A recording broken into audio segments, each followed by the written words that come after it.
is the one.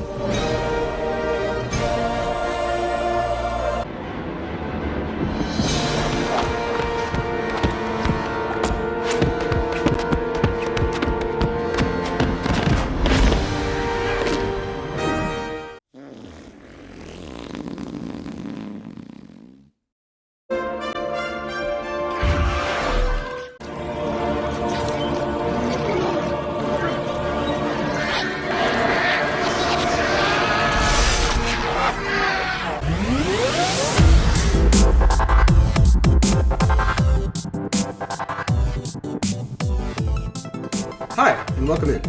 In week 1, I barely squeaked by Grok in our prediction competition. In week 2, I took Grok behind the woodshed. This week, I've got 11 new teams as I open up a delicious 6-pack of predictions. Alright, quick reminder of how scoring works. First, you get points for predicting the correct winner. Second, for predicting an underdog. And third, for getting the overall score pretty close to the final score. If you want more detail, go to the week 1 video, which I'm linking above. How did Vegas do? Well, Bovada got 4 out of the 5 winners, missing the Arizona State-Mississippi State game, but, like me, it nailed the Iowa State versus Iowa margin, 3 points. Grok only predicted 2 games correctly last week, and it only got 9 bonus points from the absolute value margin bonus, so overall it did pretty poorly, scoring a total of 19 points. Whereas I got 30 points, 20 of which were from correctly predicting 4 out of the 5 winners, but I also got 5 points each from the OU-Michigan game and the Iowa State-Iowa game because my score predictions were so close to the real result.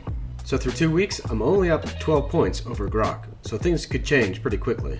Let's see how that might happen in week 3.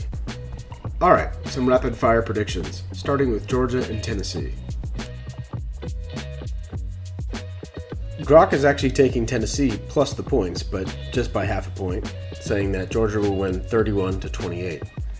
Grok specifically calls out the Bulldogs' superior line play and experience in road wars, which should allow them to control the trenches and grind out a narrow victory in a high-stakes clash.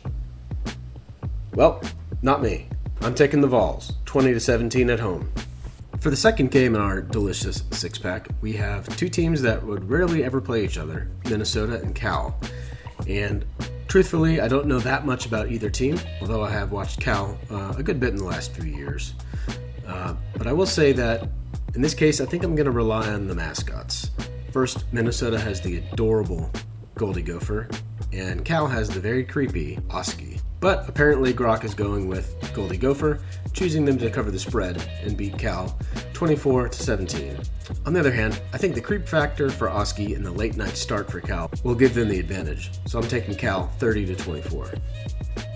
Last week, the West Virginia Mountaineers got upset by the Ohio Bobcats, so it might be easy to think that West Virginia doesn't stand a chance in this game, but this is a huge rivalry between Pitt and West Virginia, and in rivalries like this, they tend to be closer than you might think initially. So the spread here is 6.5 in Pitt's favor, but Grok and I each have Pitt winning by 3, just with a different final score. It's pretty rare to have a matchup in the SEC where it's only week 3 and both teams have each played the same opponent, and that same opponent happens to be from out of conference, in this case Virginia Tech. So Vandy beat Virginia Tech 44-20, and South Carolina beat Virginia Tech 24-11. And at first glance, you would think, clearly, Vandy beat Virginia Tech by a lot more than South Carolina did, so they have the advantage. But I think that the home field advantage for South Carolina and their superior athletes, especially on defense, will keep Diego Pavia in check. So both Grok and I are taking South Carolina over Vandy, but I'm taking them by a little bit more. We're 4 beers in, and we're feeling pretty toasty. I think Texas A&M gets revenge for last year's game, and Marcel Reed outplays CJ Carr from Notre Dame. So Grok has Notre Dame winning 28-20, but I've got Texas A&M beating Notre Dame 17-14. To round things out, we've got South Florida at Miami.